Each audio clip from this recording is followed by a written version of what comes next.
Welcome to the Soul Craft Your Life podcast. My name is Carmen Marshall, and I'm a life design and manifestation expert, a 7-figure entrepreneur, wellness educator, and a dance teacher.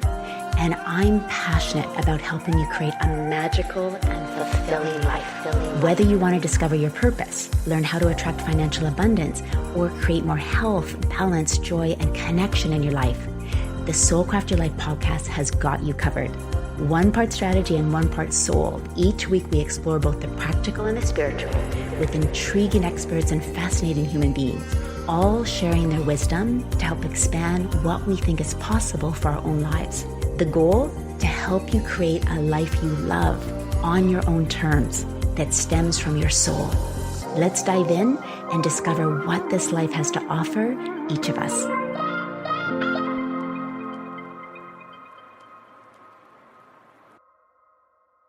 Hi, gorgeous souls. Welcome to episode 4, which is all about creating connected relationships. And I have a super fun interview for you with relationship coach and heart alchemist, Russel Price. So Russel, or Ruski as I've known him for many years, because fun fact, we rent our beloved villa in Bali from Ruski when we live there, is just a wonderful example of someone who really lives what he teaches. He studied and explored the dynamic of relationships deeply over the years, including opening the Australian College of Energetic Medicine and teaching a blend of bodywork, energy work, and modern psychology dedicated to helping people heal their mind, body, and soul. But what also makes Russel so unique is he takes a body-centered approach to relationships using quantum hypnotherapy, a beautifully effective tool, which we'll explain more in the podcast, to release trauma, and also heart alchemy, the practice of releasing old relationship patterns to cultivate safety and intimacy with your partner. In this really juicy interview, we cover a range of topics, from how to untangle from trauma, even if you don't think you have it, to the cultural effects on relationships like the Me Too movement, Tinder, political correctness, to important but simple strategies to deepen your relationships right now. This interview was not long enough. There are so many things to talk about in relationships, right? So I look forward to a part 2 in the future. But for now, let's dive in. Ruski, I am super happy to have you on the podcast. I've been wanting to bring the conversation of relationships to Soulcraft for so long. So super glad you're here. And I wanted to start with your bio on Instagram because it's one of the best bios I've ever read. So I'm just going to read it actually. So Russel Price, the Heart Alchemist, helping successful women master men, dating, and relating with trauma-informed hypnotherapy and coaching. I think that's just absolutely brilliant. Thank you. Can you tell us more what you do? Like in that whole vein, I think it's amazing. It's so well said, but tell us more. Great question. So what do I do? I've been trying to answer this question and it seems to change every time I answer it, but I'll give you my current answer and maybe a bit of maybe some context as well. So first of all, Carmen, it's a delight to be here. I'm so glad to reconnect with you and I'm looking forward to, hopefully sharing something which will be of real value to your audience. And most of us, if not all of us, we're relational creatures. Relationships are really important to us. And it's one of those things that we never really get taught about at school. And then suddenly we're expected to understand how to navigate our feelings for the opposite sex or for the gender that we're attracted to, and how to navigate these difficult conversations which often come up in the context of relationship. And no one really teaches us this. And on top of that, life tends to give us these challenging situations which leave an imprint one way or the other. And we can end up with patterns or traumas or little things which kind of recur during our life. And again, we're not really given the tools or a guide to kind of take us through and help us untangle these things. So in many ways, this is the role that I play for people. Is I tend to do a couple of things. First of all, is I help people untangle themselves from trauma. And trauma, I'm going to define fairly broadly, Carmen, as something which it's a it's a it's a behavior which is automatic. It it means it keeps you in an unresourceful state, and it disconnects you from people. And so that's a very broad definition of trauma, but it's a very kind of practical definition because it can be kind of anything that, basically disconnects you from other people or your own kind of resources and greater intelligence and plays out an automatic pattern. And this comes into, if you've ever been triggered in a relationship or a conversation, we all have, let's face it, that's a little trauma coming through and playing out a pattern. So I help people unwind those traumas so that they can have more choice, more freedom, more ability to love what's going on in the moment. And then, we have these mysterious creatures called men and women. And men and women, if I just talk biologically rather than gender, men and women operate very differently. We think very differently. We're designed very differently.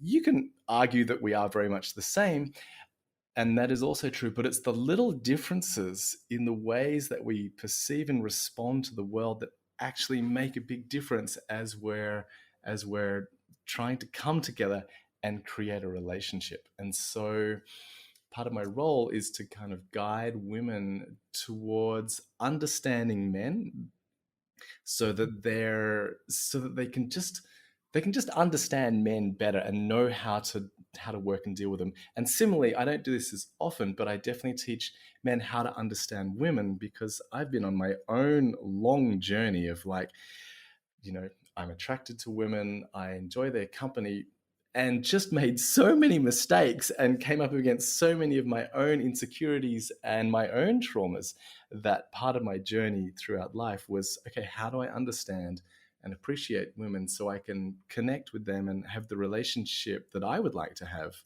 And so in doing so, I help build that bridge between these two very different perspectives of the world. So that's in a nutshell what I do. And I use hypnotherapy as one of my mediums for repairing trauma. I find it very effective. It's very, how do I say it? It's not me kind of turning you into a chicken or making everything better. It's a way of connecting deeply with parts of ourselves and learning to love those parts.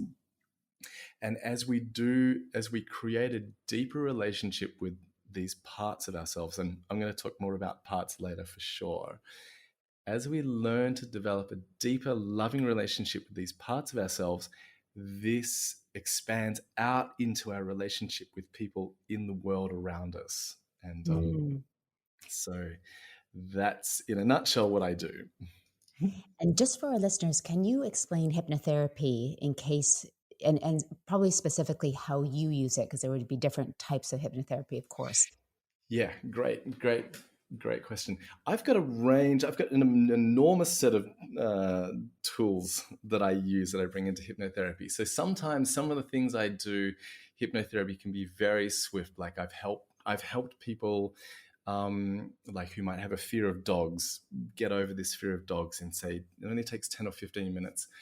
I've worked with women who have been assaulted or have been, attacked during walking at night and are afraid to go out into the street again. And we can use hypnotherapy to repair these imprints in the mind so that they reconnect to their own sense of safety and can go out in public again, can basically do all the things that they want to do without this fear hijacking their system. And so in terms of the practice that I do with hypnotherapy, there's a number of tools that I'll pull out of my toolkit depending on what the person needs. But I can say this, that hypnotherapy is the art of guiding someone into a trance. And a trance is a very natural state. Like if you've ever been working at your computer and lost track of time, if you have ever jumped in the car and just found yourself getting out at the other end without having any recollection of the drive, you have been in a trance state. It's a very natural, very normal, very safe kind of state. Of course, while you're driving the car, if something happens, you can stop. Or if you're enjoying doing things at the computer and the door knocks or the phone rings, you can get up and answer that. But while you're in this trance state, there's a chance for your nervous system to shift things that it wouldn't normally be able to do in a waking state. And what I do is, while I'm with you in that trance state, I can help guide you to help your nervous system make different choices, basically. So instead of seeing fear, or instead of always playing that voice which says things like, I'll never meet a man, or all men are dreadful, or, I'm not good enough. These are classic kind of loops.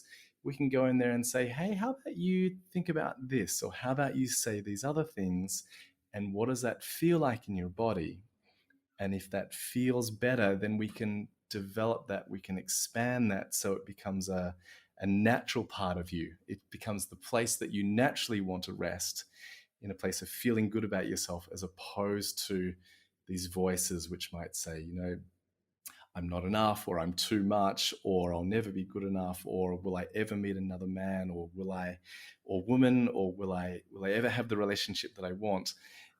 These tend to be, because no one wakes up in the morning, Carmen, and writes down in their gratitude journal, I want to feel unworthy, I want to feel, fat, lazy, and lethargic, and I want to, remind myself that I'm never going to have a good relationship.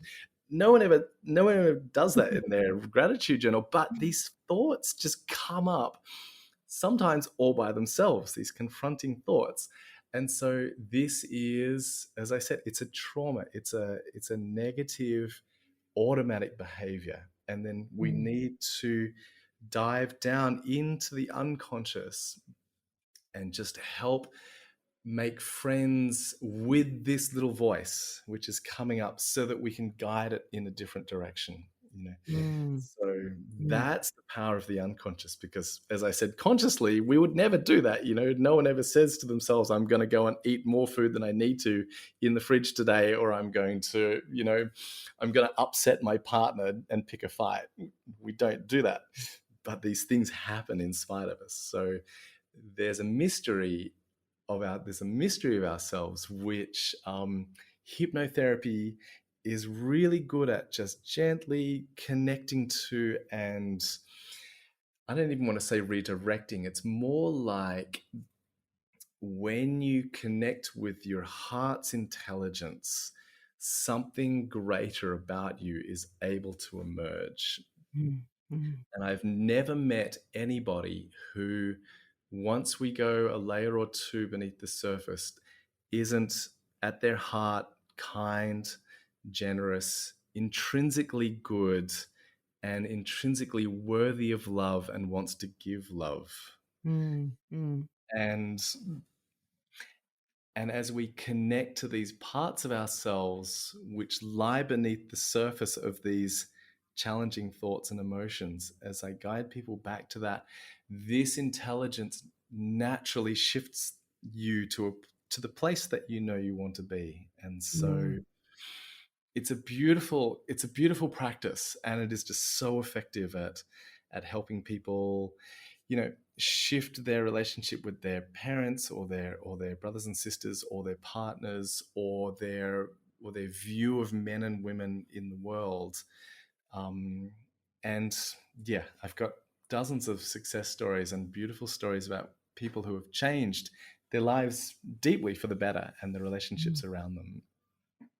Yeah, I think Mm. it's so fascinating where when we change one thing, like maybe one belief, then that affects so Mhm. many different things because it's that one connecting thread to, like, say, if you have a belief that you'll never find your soulmate and you clear that, that helps your business, that helps relating to your parents, it helps everything.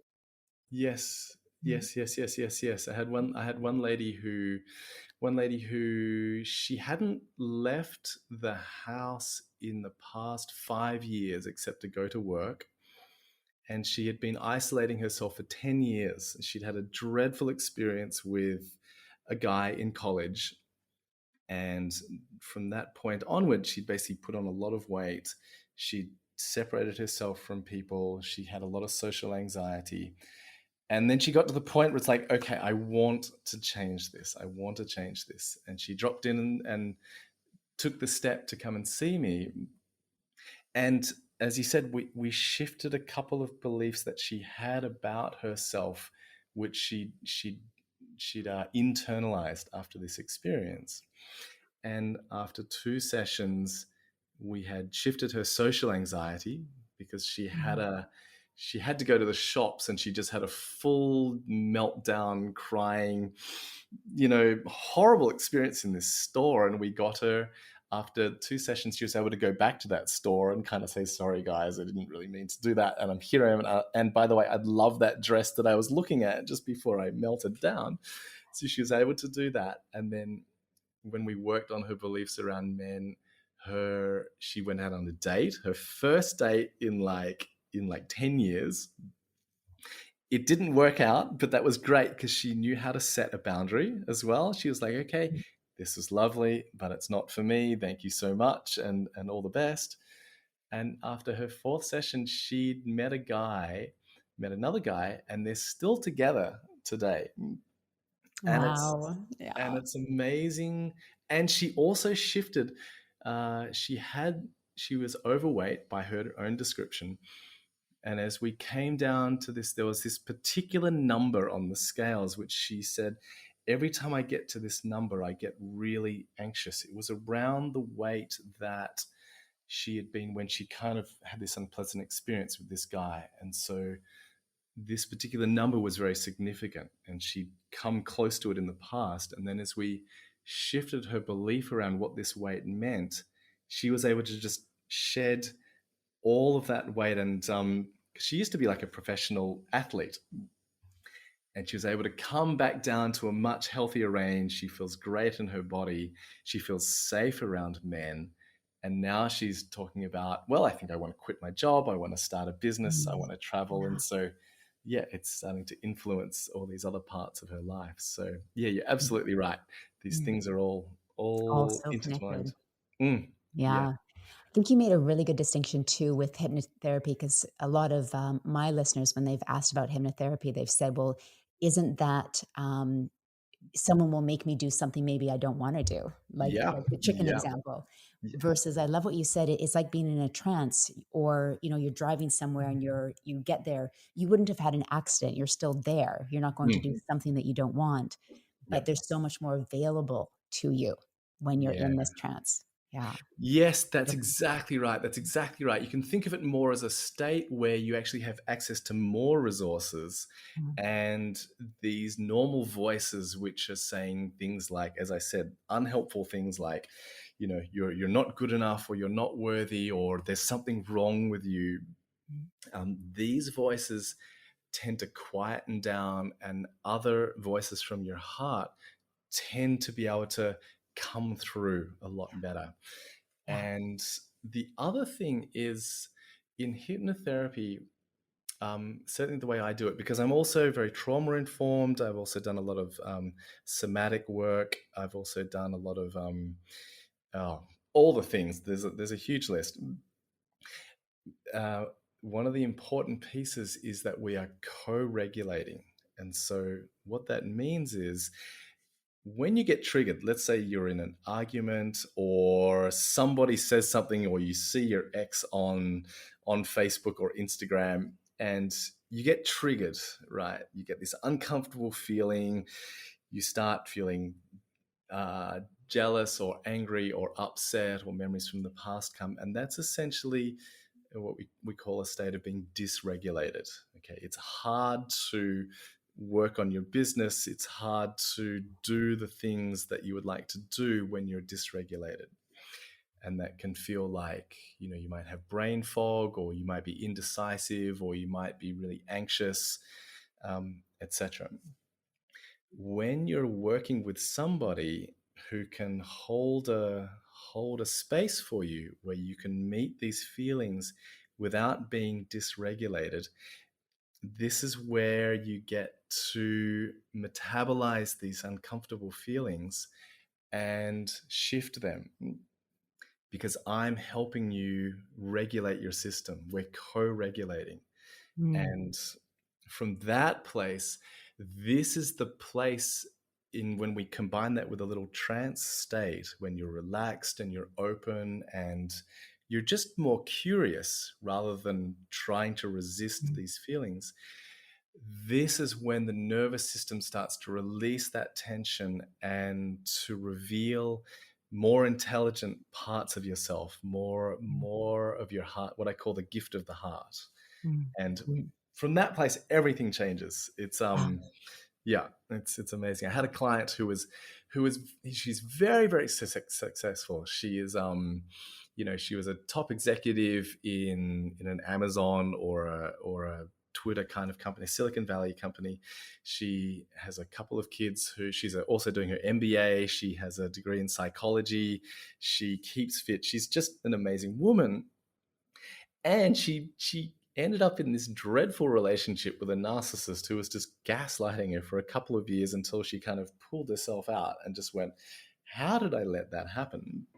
Okay, so this is a good example of someone who is very competent in the world, um, mm, by all measures of success, has money and is fit and is doing a great job as a mum, and but unconsciously there was a pattern there that was attracting her to a man that was just not doing her any good. mm, And so when we were able to connect with some of the causal reasons for why she drew that man into her life, we were able to shift those very swiftly. And now she's dating a wonderful guy who has been kind of like patiently waiting in the wings for her for the last 3 years. He's very emotionally intelligent. He has all his, he's a little older. He has his life together. And basically, now her challenge is she's like, oh my God, is he too good for me? What do I do with a guy who is actually emotionally available and looks like he loves me and is really patient and is just willing to allow me the space to be myself? mm, And he's just saying he loves me as I am. mm, That's almost even more confronting than going out with a narcissist. Now we're doing the work to kind of help her let the love in that she actually wants and deserves. And this is also mm, the work that I do, because often people, you know we sometimes we attract these partners that in hindsight were not a match, because mm, we're actually more scared of letting love in. And it's easier mm, to kind of create these situations where we don't have to let love in. We can say, oh well, it was clearly he was a narcissist, or he was a this or a that. um, but when we're faced with, oh, this person actually really loves me, that can mm, also be really confronting. And so that's often the second stage of the work that I do is, okay, first of all, let's repair your relationship with the past. Let's heal your relationship with men. Then let's create the foundation where you can receive the love that you want. mm. And then the third part of the work I do is helping people navigate the challenging conversations that come in relationship. You know. Mm. Tell me more about that. Mm, So, 'cause I think that's so many people struggle with not only speaking their truth, but mhm. communicating in a way that doesn't start a fight, but they Oh, don't feel walked over. So yeah, tell me more about that. yeah, 100%, 100%. How do we set boundaries without pushing the other person away? How do we ask for what we want without being scared of rejection? How do we bring up, how do we have conversations around topics which we're pretty sure the other person is not going to be so pleased about? Um, and how do we navigate these things? Because, yeah, sometimes people think that I want to be in a relationship with a often women will say, I want to be in a relationship with a man that helps me feel safe, that loves me, that holds me, etc. And underneath, there's a desire that this relationship is going to kind of solve all your problems. Life is going to be good. And sometimes relationship is just the start of a whole new set of problems. You're like, I didn't plan on this. And these conversations are really important. So what can I give you right now that will be really helpful? Using I statements. Okay, actually, I'm going to start with a game. I'm going to start with a great game that I played with just a little practice that I did with a girl for a long time. She eventually became a beautiful partner of mine, and this game builds a lot of trust and intimacy. It builds what I call the grounds of health in a relationship. And as an example, I think for every negative comment that you make about somebody, you need to give them about 6 positive comments for things to even out. Okay, so if you say something to your partner, even if you're teasing them and saying, you'll never be able to do that, or I don't think you're any good at that, and you actually mean it, or you're trying to be a little nasty, it'll take 6 positive compliments for them to regain the trust in you where they feel safe again. So this game I played with this girl as we were getting to know each other and building up this sense of trust. And I call it the appreciation game. And at the end of every day, we would share with each other 3 gratitudes and 3 appreciations. And a gratitude is something that you're grateful for, which doesn't involve the other person. So, for example, and you would swap. One would say one, and the other partner would have their turn. So I might say something like, I'm grateful for the amazing sunrise on the beach this morning. And she would say something like, I'm grateful for the amazing time we had, or the amazing time I had with friends at the picnic today. And then I would say something like, I'm grateful for my health. And she would say, I'm grateful for the fabulous dress that I got to wear today, and etc. And then an appreciation, Carmen, is something that it goes like this. When you did XXX, I felt Y. I felt this way. And what I get about you is this. Okay. So as an example, here's one. This is a real example from what I noticed, when you were making the hot chocolate and you were adding in the little chunks of cacao butter and you were stirring it so attentively, I felt really warm in my chest and really relaxed in my belly. And what I get about you is how much you care about making a drink taste delicious for everyone for everyone that you're making it for. Okay. I can also say something. And she said things to me like, when you held the door open for me, I felt really cared for. And what I get about you is that, you notice where I am in the room and you care for me. Okay.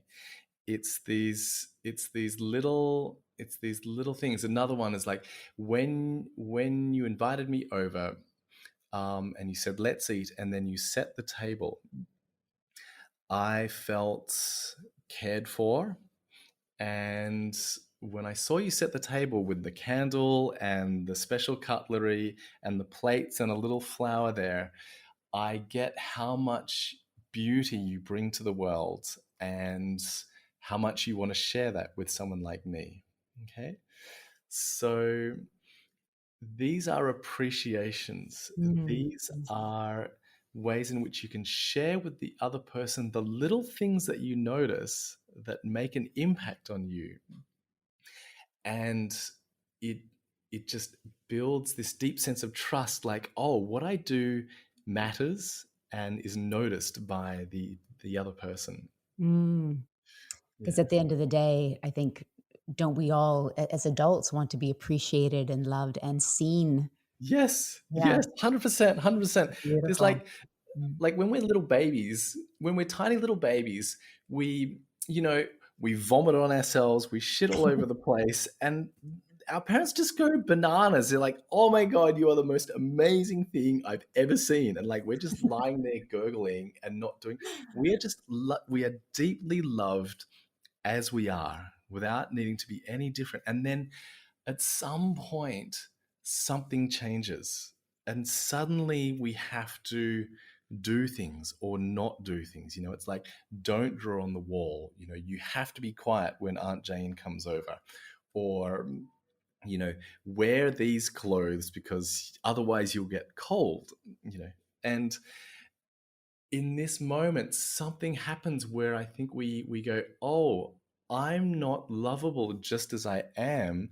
Mm, Now I need to be quiet, or I need to be warm, or I need to be these other things.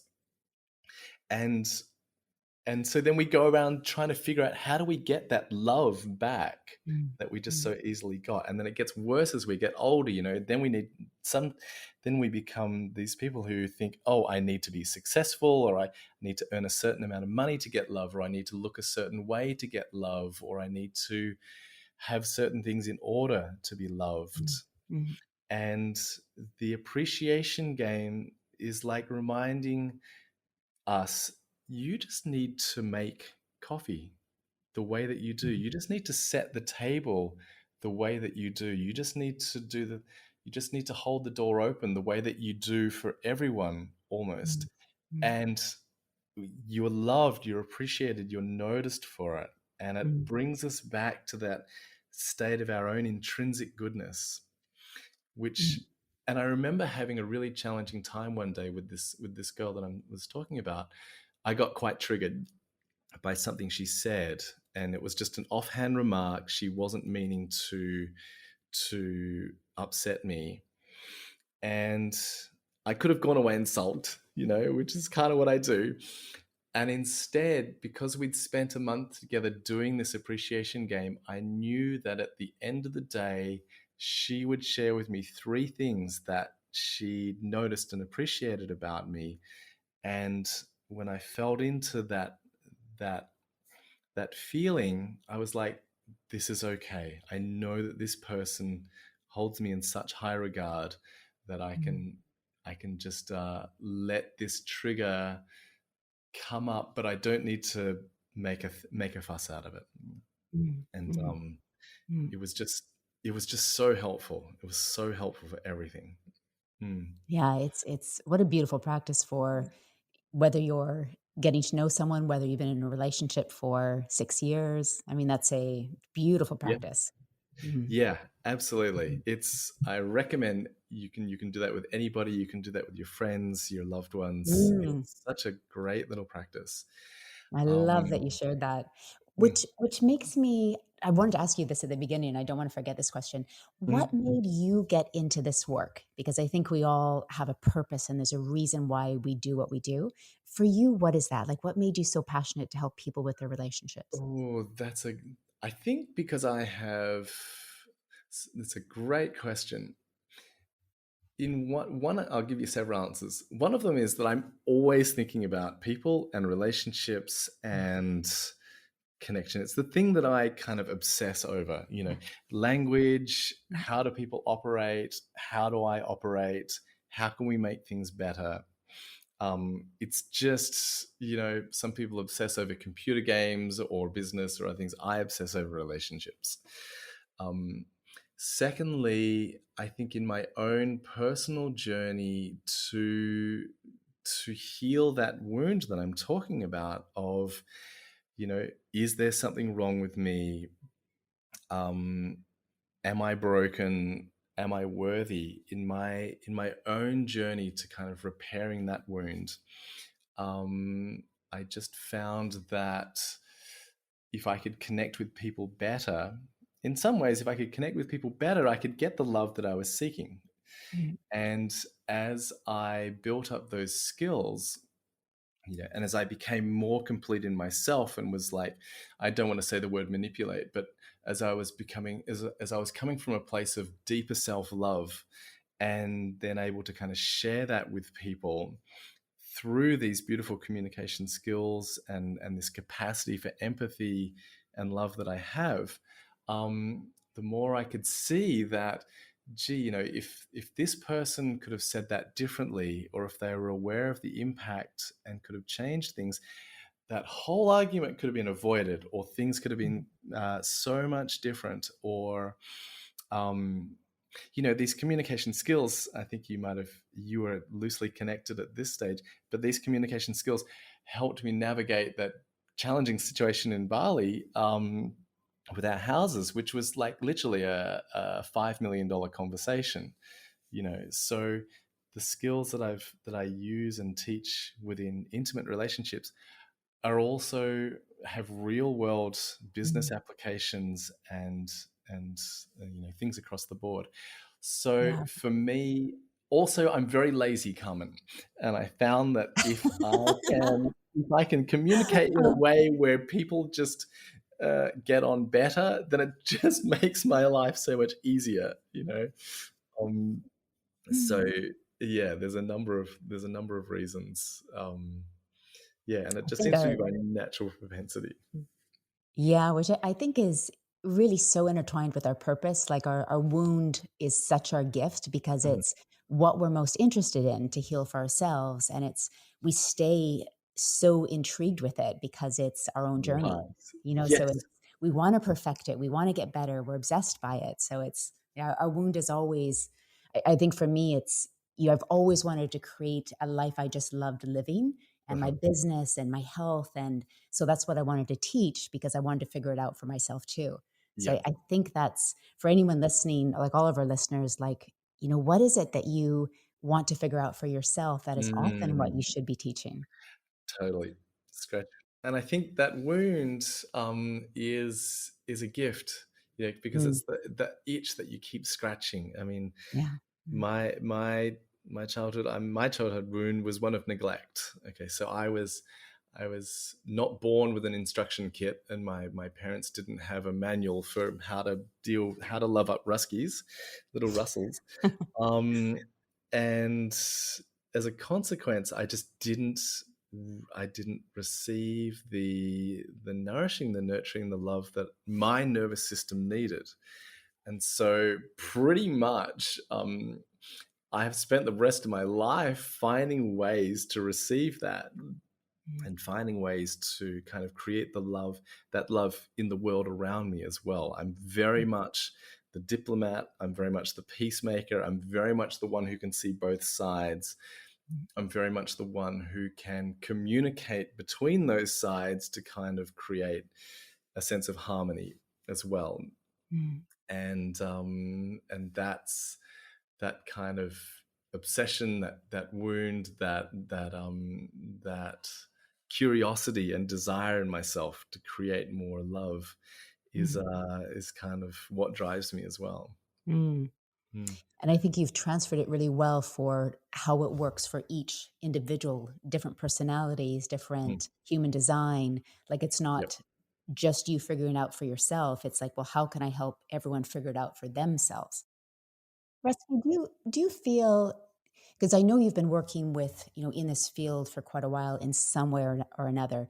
Mhm. What do you feel like in the past 2 years, and not just so around COVID, so maybe let's say the past 5 years, do you feel there's been a shift with what people want in relationships or the struggles they have, or has it been Ooh, all the same? Like, is it always all the great, same? great question. Great question. Oh my goodness, that's such a good question. So yes, I'll tell you. There's a few very significant cultural shifts which are changing the field of relationships. Um, so we had in around 2017, I think, the Me Too era started to come, and there's been the steady growing wave of what I'll call the feminine empowerment movement.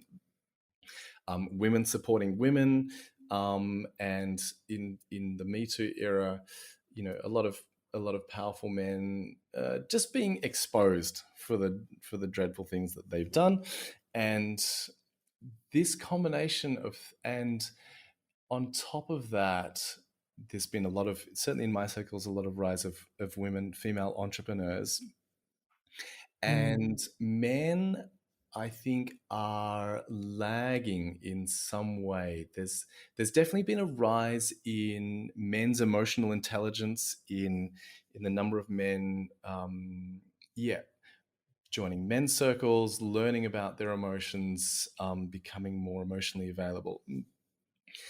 So this has created a couple of interesting dynamics. One is that, from my observation, men are a little scared and confused. Okay.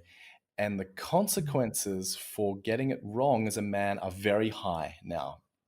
So, as an example, one of my friends who worked for a multi-billion-dollar Silicon Valley tech company was, I don't know if he was accused, but someone stepped forward and said, "This man touched my knee inappropriately at a party 3 years ago."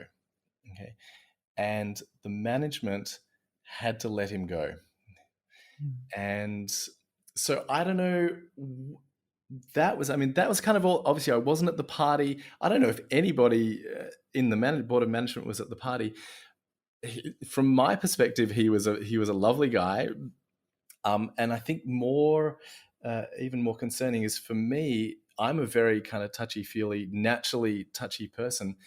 That could have been me just quite easily, and unintentionally, just maybe even reassuringly touching somebody's shoulder or someone's knee, and there are very real consequences. And so, as a reflection for me, it's like, oh, I have to radically adjust something that I do naturally, because it may be perceived as inappropriate, and there could be some very big consequences.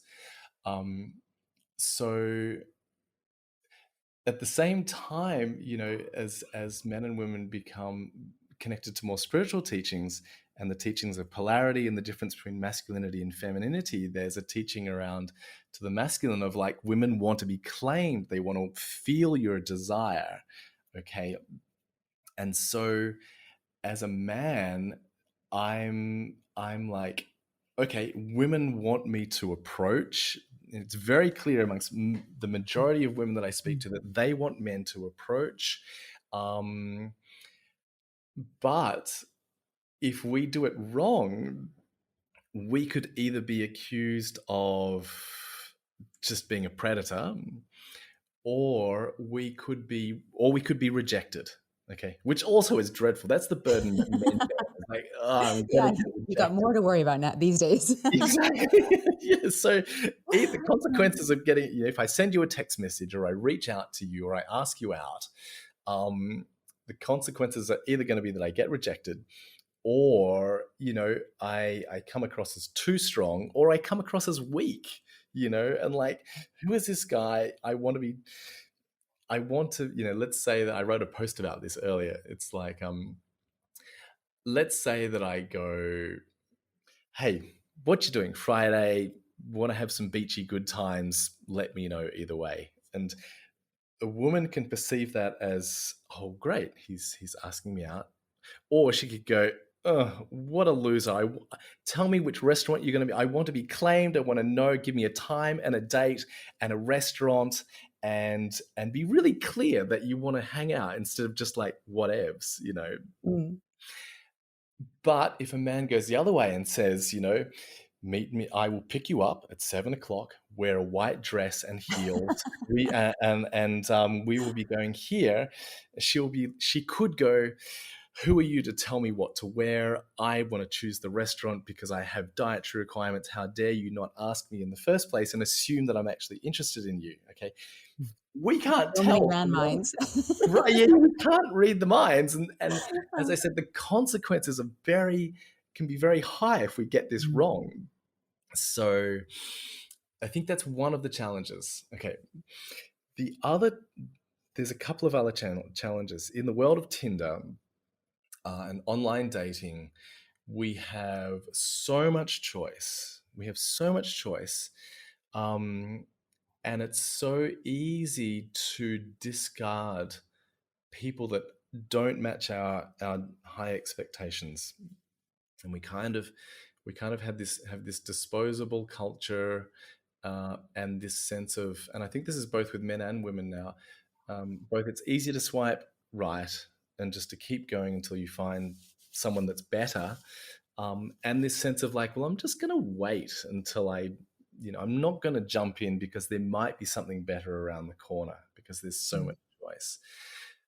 There's a great book called Modern Romance by Aziz Ansari, who talks about the how dating and relating has evolved. And in our grandparents' days, they would generally have a small pool of partners from within the same neighborhood, and then it grew to the same city, and now you can date somebody from anywhere around the world. So we have that Mm. huge pool, we have more choice, but we're less kind of connected, and we're less willing to invest the time that it takes, I think, to get to know somebody and to build Mm. up the grounds for health. So that's another challenge. And then I think the on top of that, there's a fundamental difference between men and women, which is really challenging. Women tend to want, or let's say, to be a little more politically correct, and that's another challenge again, is like trying to get all the gender fluidity, political correctness into our language so we don't offend somebody. I'm still trying to catch up, so apologies if I've offended anybody already. Um, so with the women, or the feminine tends to want commitment and safety, and but definitely commitment. That's the overriding thing. The overriding thing that I hear: commitment and emotional availability from a man. Men, as we are also waking up, our drive, the drive of the masculine, is towards freedom, and more so towards freedom. And so I hear a lot of women complaining that men want to be poly. Okay.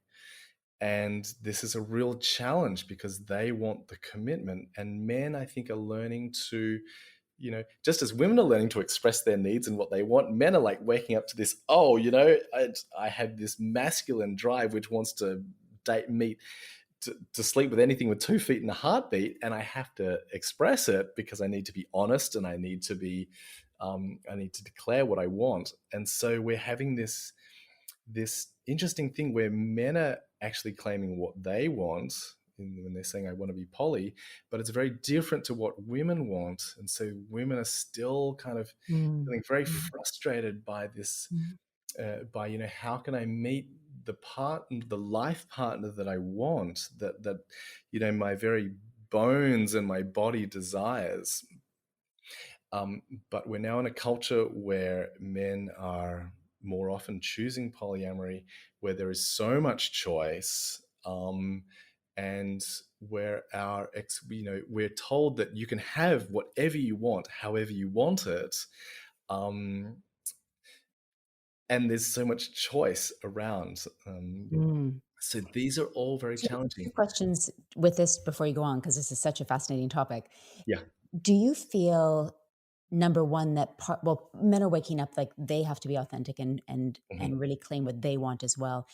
Do you feel that the polyamory is in part because they no longer can have the adventures that they used to have? Many men are Ooh. just in offices now, or even if you're Huh. an entrepreneur like we are, we're on our laptop a lot. Do you Yeah. feel they're missing the adventure and the exploration and the chasing of the chalice?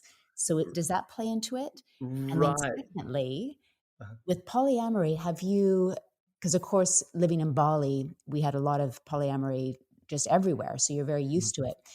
I haven't seen as many long-term studies. Do people tend to stay in that, or like after 2 to 3 years say, okay, I've had my fill? Yeah, So two great very question. different questions, but Yeah, yeah. First of all, I love the premise of the first one. Like, a men kind of drawn to polyamory. So essentially, you're saying is sexuality the field in which they can adventure, because we're trapped behind laptops, and we're not, Yeah, out in there's the no jungle. climbing of mountains or exploring of Oh, I another, love that. I Mm, love that question. The short answer is I'm not sure. I think sexuality is a field of its own. mm, Um, and I'm not sure if I do have this one. I do remember a guy that I worked with who was the principal at the school of magic that I used to teach at, and he'd had very checkered past. He'd been an intravenous speed addict. He had a whole bunch of tattoos. He then dated and married one of our students. That's kind of like a taboo, but it was beautiful. He then got the house, he got the car, he got the stable job, and he came up to me and said, "Russ, I don't know why, but I just want to get another tattoo." And it is there's definitely this drive to express and explore, and to push the edge, because he had so much stability now. He had the girl, the house, the car, the job, all the things, mm, but there's a very deep drive within us to express and explore, and to pursue the edge. mm, So mm, I'm not sure. I'm not sure if I mean, in his case, he wasn't looking to kind of explore sexually with anyone else. mm, So he was very devoted to his sweetheart. Um, I think and I'm not saying that every man will want to be polyamorous either. What I am saying is that as men become more self-aware, this is a part of the male psyche which they need to make their peace with. mm, mm, So, it, you know, many men do want long-term committed relationships, and in their own way, they either they just need to make their peace with the part of them. mm, It's like the prime biological desire for men to just spread their seed. Okay, mm, and as I said, as you become more self-aware, you will become, I call it, the beast of my desires in me. And I've spent a long time trying to, making my peace with, okay, where does this fit in me? And if mm, I am in a committed relationship, what do I do with this energy? mm, Maybe I need to go out and get some tattoos, um, so that it gets expressed. mm, And then secondly, your question around, is poly in some of the communities that I've lived in, is it sustainable? Um, that's a really good, yes, yes, yes, yes, yes. Yep. A couple of friends of mine have a couple of kids. They've been married for 8 years. They get married every year, and they're in a very poly relationship. Here's the thing: is that whether you're in a monogamous or a polyamorous relationship, the principles and the challenges remain the same. Okay, mm, mm, it's not like you won't feel jealous of other people. It's not like your partners won't be attracted to other people. It's not like you won't be attracted to other mm, people. The question is really, how do you navigate these things which are kind of baked into our DNA? Like, as Dan Savage says, sex has been around for 10,000, hundreds of thousands of years. It's the reason we're all here. Religion has been around for about 1,000 years, and modern culture has been around for like 50 years. Okay, sex is going to win. Okay, these impulses are going to be there. You're going to wake up one morning and discover you're not attracted to your partner and attracted to somebody else, and you need to know the relational skills or the conversational mm, skills to be able to share that. And then this is something that I've noticed, Carmen. When I can be vulnerable, when the relationship and the connection is deep enough to hold these uncomfortable conversations, when I can share something without shaming myself for what I feel, and when the other person can hear that without shaming or blaming or making anything wrong, the intimacy grows deeper. And it's almost like great sex is nature's reward for being emotionally vulnerable. Like the times when I have shared something that I'm absolutely shit scared to talk about, like, oh, I really like this other person. I definitely committed to you, but I just had these feelings.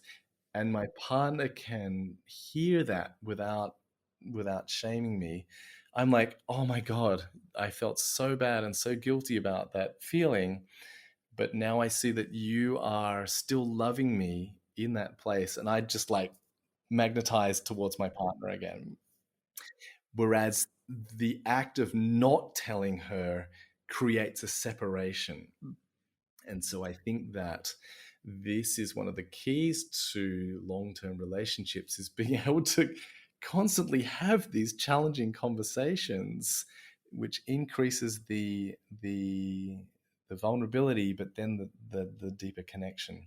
So if you combine the appreciation game with, the ability to just share the things that are on your mind, and also combine that with doing the work on yourself, getting therapy on yourself to be able to shift your triggers, then you have like the three legs of something that will stand the test of time. And then it's really up to you and your partner how you want to create that relationship, whether it's monogamous or poly or anything in between. You guys just get to speak to your desires and craft something which is supportive of the relationship. So for me, I don't advocate one way or the other with poly or monogamy. I advocate for emotional intelligence and vulnerability, and those two will get you through whatever it is that you want to create. I think you made such a great distinction that when you can build that kind of relationship with your partner, whoever your partner is, where you, and sometimes this takes time because it's scary to talk about, things that you may be feeling, but if you can build that where you feel totally comfortable sharing and both can hold that, it takes so much of the energy out of it that sometimes it's not even what you want anymore, but you needed to 100%. be able to talk about it. 100%. In fact, I was having this conversation exactly the other day. I was with a woman. She's married. Her partner has other partners. I'm not sure what the nature of his. I won't go into details. But basically, she was saying like, I want to be able to have sex with this particular guy that I've been, kissing for the last year, within the context of their marriage. This is a third guy, and so he was like a little reluctant, but then she was like, well, I give you the same permission, I would like the same permission, and they worked it out. They're very good communicators, and they've had a lot of practice over many, many years as well. Wasn't something they just read a book about and then could do it.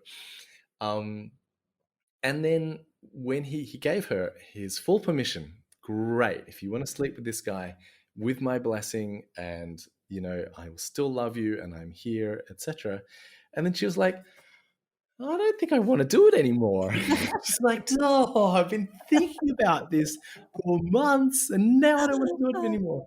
And I think this, Carmen, this example is again one of the secrets that I have witnessed in my journey, both personally and professionally, that as I do the work, and by the work I mean, as I have sought out therapy myself to deal with the things that I struggle with on the inside, and as I have learned to just listen to people, especially my partners, even, and just let them say the things that they want to say without judging them, even if they're saying things that on paper are potentially dreadful. Like, let's say as an example, like I really don't like you at the moment, and who do you think you are, and perhaps getting a lot of charge at me.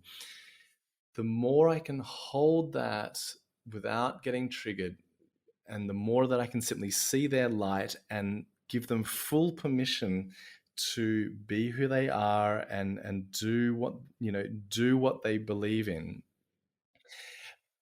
suddenly I find that all the things they were wanting to do or angry about just drop away, and we just fall back into connection. You know, exactly like my friend. It's like, well, suddenly I don't want to sleep with this other guy anymore because my husband is so amazing. Look at that. Look how amazing he is. He just gave me permission to sleep with someone else. Why would I want to do that? Because he's so amazing. Um, but that, as we can all appreciate, that conversation is not an easy one. But as we get better at these, as we understand more about each other, that's, I think, when the magic happens, and we can keep a relationship fresh and interesting and connected over time.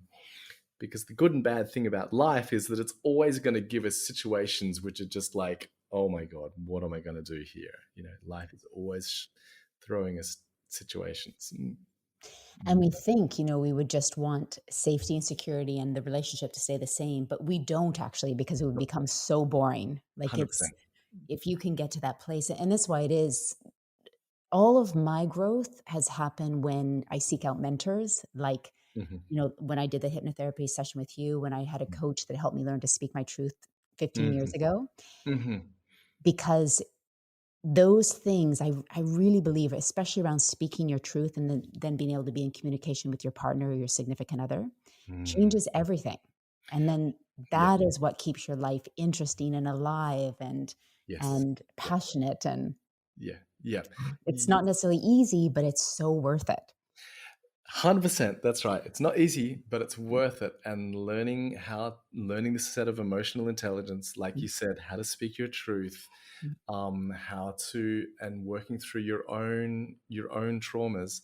mm, These are the keys. These are the mm, keys. And then you'll find that if you're not in a relationship, you will find that as you learn more about men and as you do the work, you will start to attract emotionally available guys. You'll start mm, to attract and bring out the best in men, and you'll start to notice them wanting to open doors for you and provide and to protect you. And mm. then when you connect with a man in the way that you would like, uh, as you have the skills to navigate the challenges that arise, you will grow deeper and deeper into love and connection. And that's the journey. And as you said, I think there's just a little reflection now upon what you said. I think that most women want safety and commitment at the start, because they're actually in the dating when you're dating, there's a lot of unknown. So naturally your psyche is going to want the opposite. It's going to want safety and dependability, because the dating pool is so unknown. Once you get that, once you've like put a ring on it, it's like, okay, we need to have some adventure. We need to spice things up now, because the opposite. This is something that Tony Robbins talks a lot about: the 6 human needs, and the first two are safety, and I think it's unique, being unique, special, and different, or variety. It's actually variety, safety and variety. So we all need safety. Safety is sexy, but if we get too much safety, as you said, life becomes boring. Okay, so the opposite need is we all need variety. We all need something different. We all need something to look forward to. That's the dopamine system. But if we have too much variety, if we have if you don't know where you're going to sleep that night, if you don't know where your next paycheck's going to come from, if you don't know, that your partner is going to be there, then we go the other way, and we need a lot more safety. But the two need to be balanced. Yeah, I'm gonna put the six, I can't remember how Tony Robbins phrases it. The 6 needs, is it? The The 6 six human needs. Yeah. 6 human needs. Okay, I'll put them in the show notes. They're always so good to review because they're seeming to Oh, be disparate, but you need both in your life. absolutely, Mm. absolutely. Yeah, I might even have a little presentation too. I could give you and your readers, Carmen, Mm. around. It outlines a few of the underlying forces which govern our behavior. So there's there's the 6 human needs. There's our values system. Just our Mm. values in general. And then underneath that, there's what Dr. Gabor Mate talks about: this fundamental difference between authenticity and attachment. And it's Mm. like when I was talking about how, as a baby, we're just loved as we are. And then at a certain point, we realize we have to be different if we want to be loved. Mm. And so what we do is we sacrifice our authenticity our natural sense of self to be attached, to be loved by our parents. And unfortunately, this carries into our adult life where we find ourselves adjusting ourselves or compromising our own needs or having our internal boundaries crossed so that we can be loved. And adulthood is about reclaiming who you are and loving that person. You reclaim your authenticity and who it is that you are. And from that place, you can be authentically loved as well, Mm, because you're not mm, adjusting yourself. And mm, that's a very deep, that's kind of baked into our nervous system. mm, And when they get out of balance, that's when having someone who can help you co-regulate and take you into a trance to then connect to these parts is extremely, extremely useful. mm. Mm. Such important work you're doing, Ruski. Mm. Where can people find you if they want to work with you one-on-one? Where's the best place for them to go? Great question. Just check me out on Instagram at the Heart Alchemist, the.heart.alchemist. And my name's Russel Price on Facebook as well. You'll see a whole bunch of things that I write about. You'll kind of get my quirky sense of humor. And at a certain point, I'm going to be releasing a course around the conversations that you need to be able to navigate when you're dating, when you first get into a relationship, and when you're in a relationship. So you can just look out for that. Beautiful. Find me on Instagram, and it'd be great to connect. And I'll put all your details, Ruski, in the show notes so people can easily find you too. Yeah, Thank you wonderful. so much. This is it's such an important conversation because, what we always think about is our health, our relationships, our purpose. So hugely important. So thank you. Thank you Yeah, for all you're bringing to the world. my pleasure, Carmen, and to everyone listening. I hope you have a wonderful day and that your relationships flourish. Take care of them. Take care of yourself, and I look forward to connecting. Bye, Ruski. Cool. Ciao, Bella. To celebrate the launch of the Soulcraft Your Life podcast, I'm doing my first ever giveaway, and I have 3 really special giveaways. Number 3 prize, any 2 of our Sacred Lotus Love products of your choice from our online gift company. You can check out all of our products, from our tea tumblers, our loose leaf tea, to our journals, our essential oil diffusers, at sacredlotuslove.com. And the prize is valued at $100 for any 2 of our products. The number 2 prize is 30 minutes of one-on-one coaching with me. Whether you'd like to do coaching on your business, your health, relationships, life design, which normally is $250 US. And the first prize, a full hour of one-on-one coaching with me on any topic of your choice, which is normally $500 US. So lots of fun prizes, and I cannot wait to announce the winners and either give you your favorite products or meet you personally and coach you one-on-one. All you need to do to enter the giveaway is to listen to the episodes, rate and review on iTunes, and then send a screenshot of your review to soulcraft@carmenmarshall.com. You can also get unlimited bonus entries by sharing screenshots of any and all episodes to your Instagram stories, tagging me at Carmen_Marshall, and then sending the screenshot to the same email, soulcraft@carmenmarshall.com. The deadline to enter is August 31st, and I'll announce the winners on Tuesday, September 6th, the first podcast in September. I'm looking so forward to reading your comments, your takeaways, and then announcing the winners. I'll see you on the next episode.